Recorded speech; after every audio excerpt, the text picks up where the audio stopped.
Thank you for joining us, Russ. Good morning.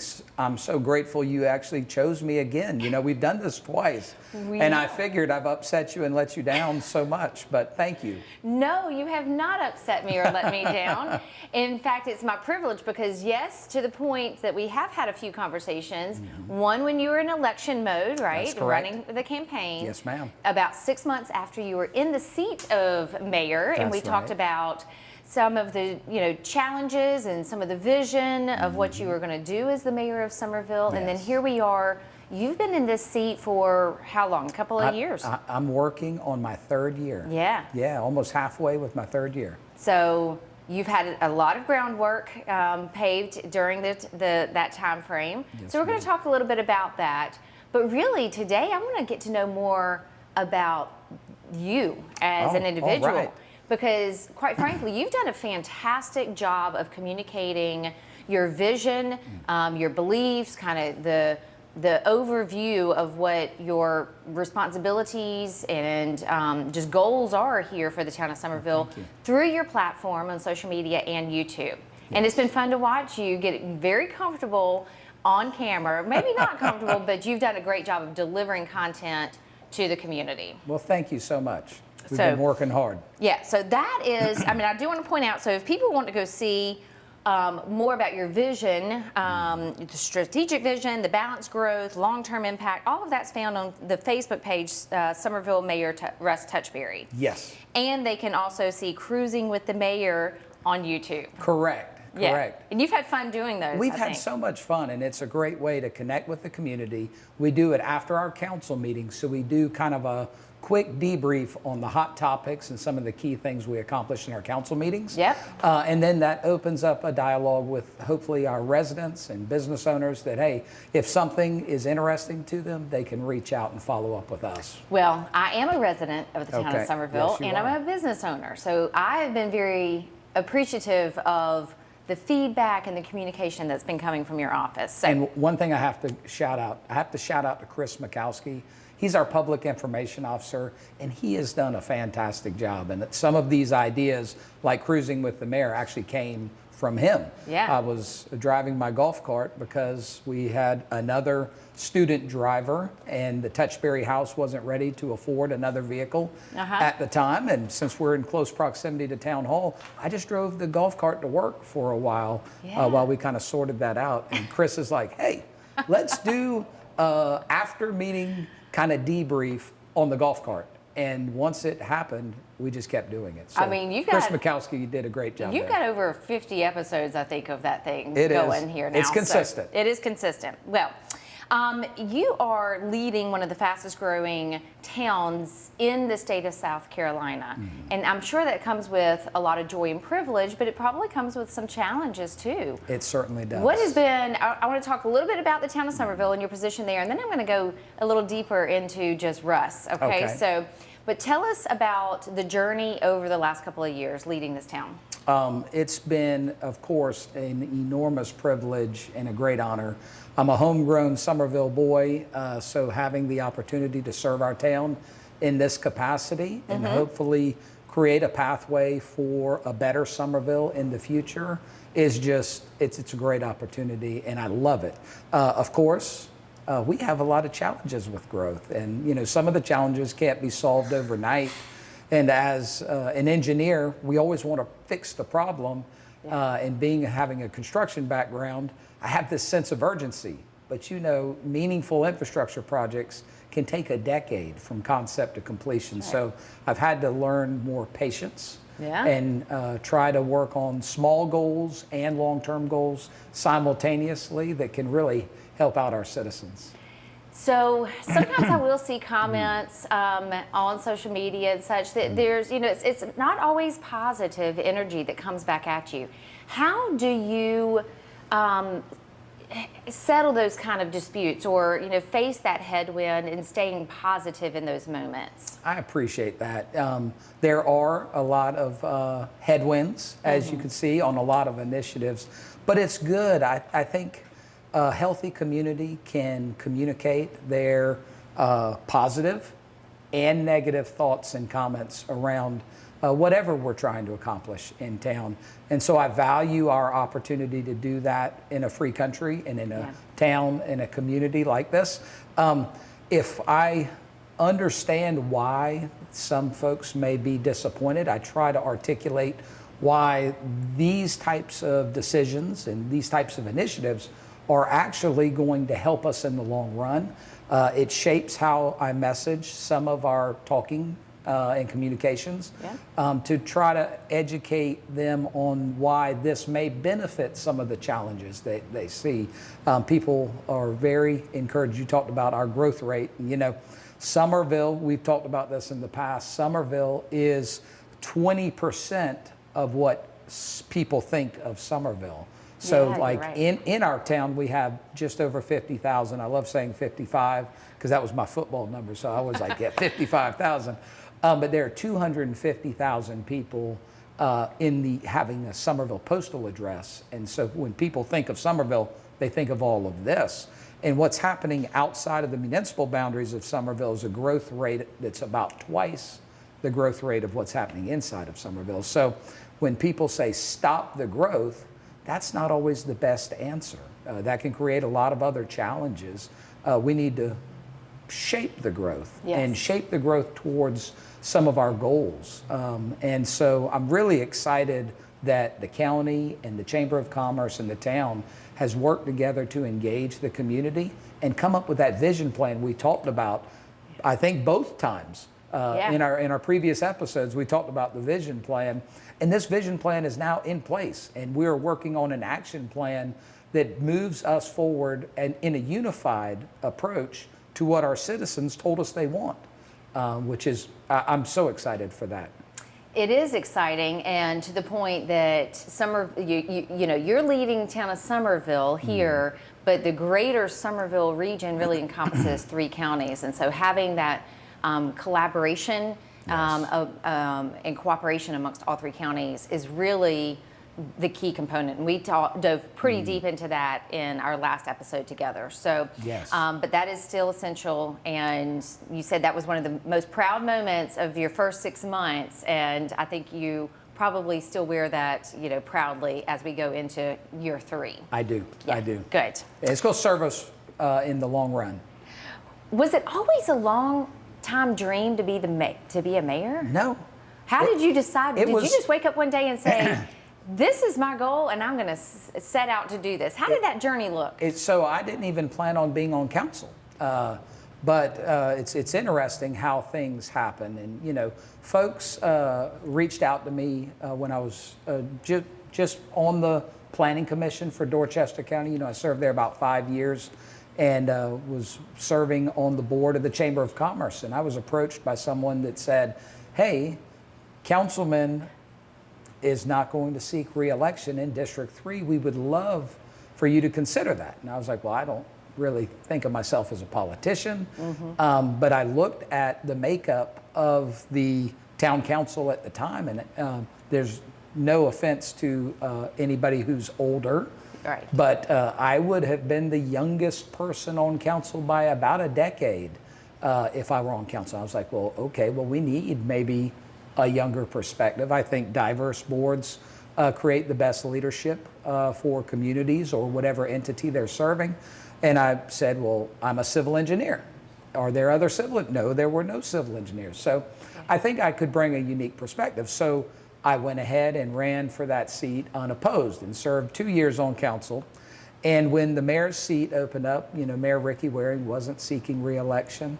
There was another opportunity where, okay, people came to me and said, hey, would you consider running for mayor? And we're a strong council form of government. So my vote on council is the same as my vote on mayor. But there was a concern that regionally, we may not have the best influence regionally, and we need our regional partners. You just highlighted, we're in all 3 counties. People's growth around us affects us directly, so we need to try to influence some of that. And I would have been the youngest mayor in over 50 years, is what I was told. The first mayor under 50 in 50 years. So I was like, well, that's something different. You know, maybe the community wants that. So I put my name in the hat. My dad, was a coach, so my philosophy is very much like my dad taught me, where basically I'm on Team Summerville, whether I'm a starter or whether I'm on the bench or whether I'm the manager. I'm still on Team Summerville, and I'm always going to be on Team Summerville, but I put my name in the hat and competed to be a starter, and the coaches are the citizens, and they elected me. So we'll see next year. If they think that I'm doing a good job, they may put me on the bench. But I'll still be on Team Summerville, and I'll play as hard as I can and work as hard as I can while I'm in the office. Well, I am proud to be able to call you a friend and strong supporter. So I will be cheering you on. Thank you.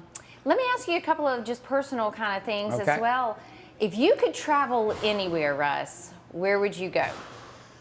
Oh. Outside of Summerville, of course, I have not been to Europe.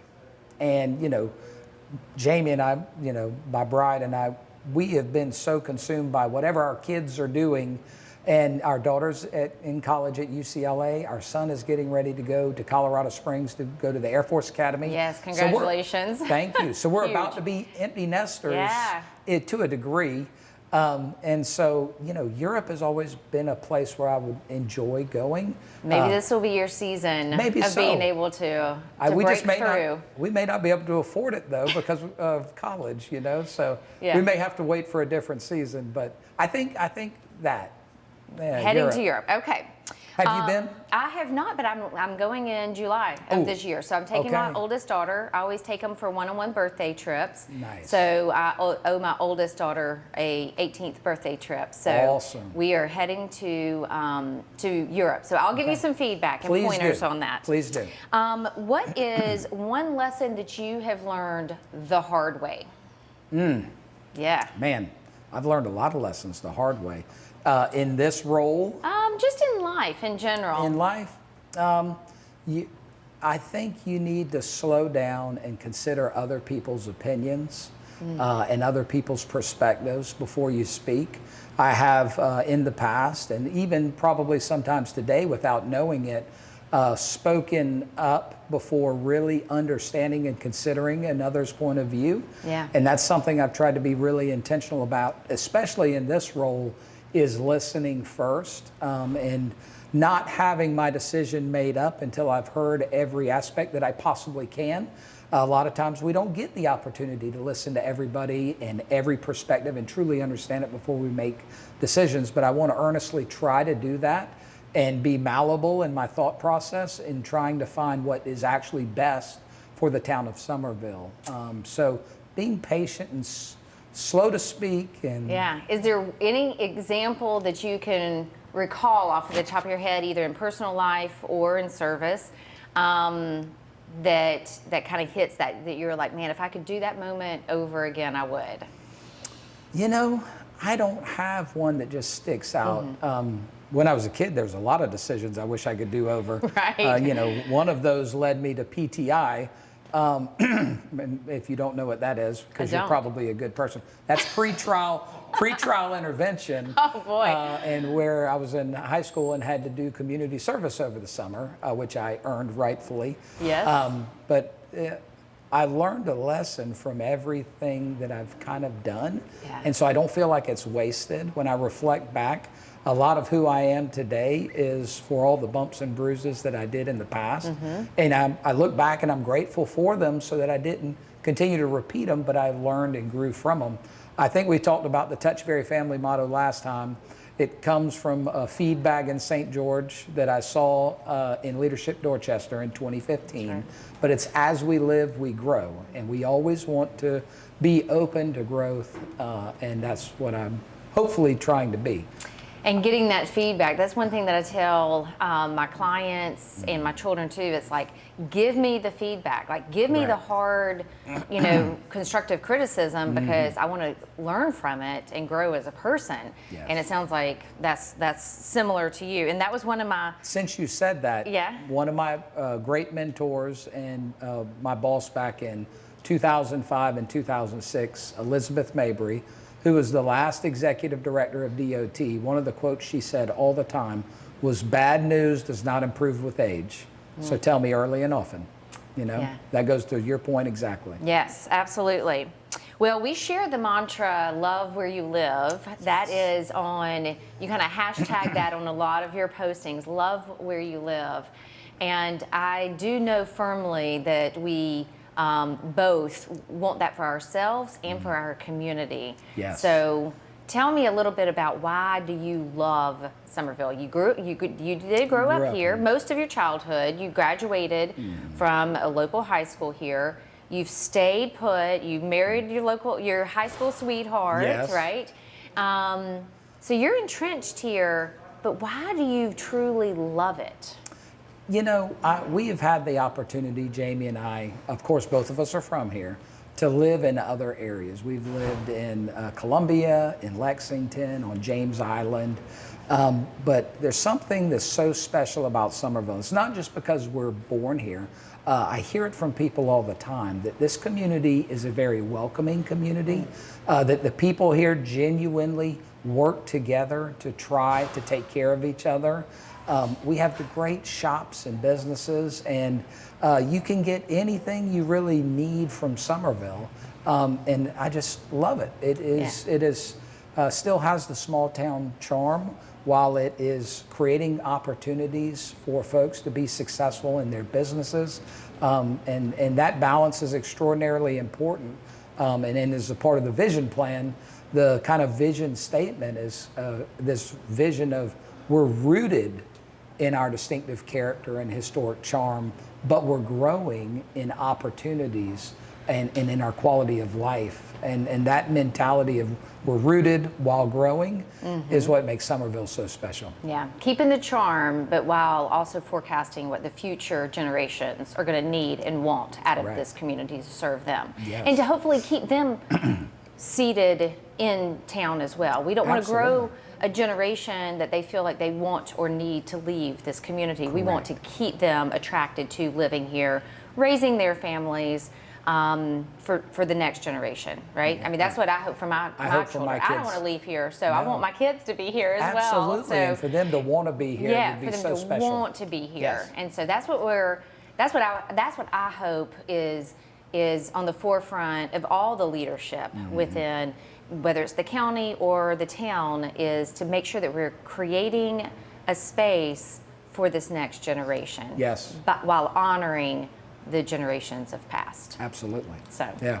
Well, very good. I think I've touched on most things that was there anything that you can think of that you would like to talk about that I haven't hit on? Well, you get to meet so many new people coming into town, and we recently, one of your clients Yeah. recently was coming in, worked for the DOT in Michigan. Yes. Was it Michigan? Yes. And you reached out because you knew that I worked at SCDOT for 10 years, and I loved that connection. And you see so many people. What are you hearing about Summerville from the people who are coming in from off, or people that are looking to move here and relocate here? What are you hearing from folks? Oh, I see how this is going to be, Russ. You're going to turn the table. No, I'm kidding. I love this. I wanna love learn. this platform. So you're right. I am on the forefront of a lot of the conversations where people are, you know, my phone rings every day with people that are interested in this town or just in Summerville as a whole. And what they want is the rich history and the culture and being close to Charleston and the beaches and things like that. But what they want for themselves or their families, no matter what the demographic is. I mean, I talked with somebody recently that built a brand new house, her first home. She's 2 years out of Clemson over in Carnes Crossroads, which is an extension outside of town, but still That's here right. in Summerville with an address in Summerville at least. And so we've got everything from first-time home buyers that are planting themselves here to our 55-plus active adult communities, you know, and the whole gamut in between this, where people are moving here because they want the culture of community. Back 20 years ago, when I was selling real estate and I was selling Summerville, largely people were buying here. They would say, well, it's value-based, right? We can get more for our money. that conversation has largely shifted. Wow, While that's good. people can still find more affordability in Summerville than they can in our counterparts outside of town, you know, closer to the coastline, people now are saying we want to buy in Summerville because we want the culture and community that this place has to offer. It's very unique.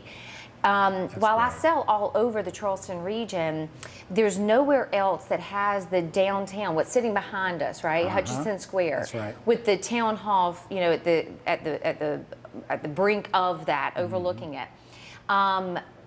There's no dream association in the other towns. You know, there's nothing that's forecasting and really enriching the culture and community for these other towns. Yeah. While some of the other towns do a great job with economics and planning in their own right, they don't have the quaintness, let me say, Yes. of downtown Summerville. That's unique.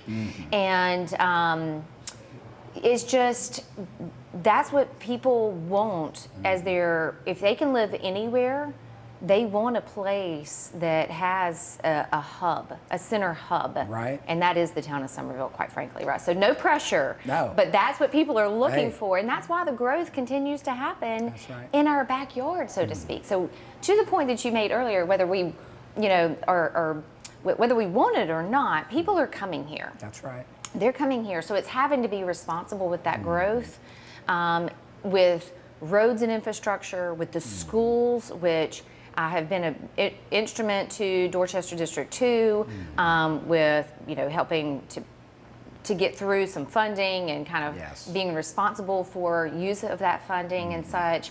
But all of that is my joy because it's, quite frankly, I feel a sense of responsibility because I am helping people migrate here. Oh, And so yes. being on the forefront of some of those conversations and planning and such is to my responsibility of, you know, just helping lead in my own right some responsible growth. Well, I'll tell you this.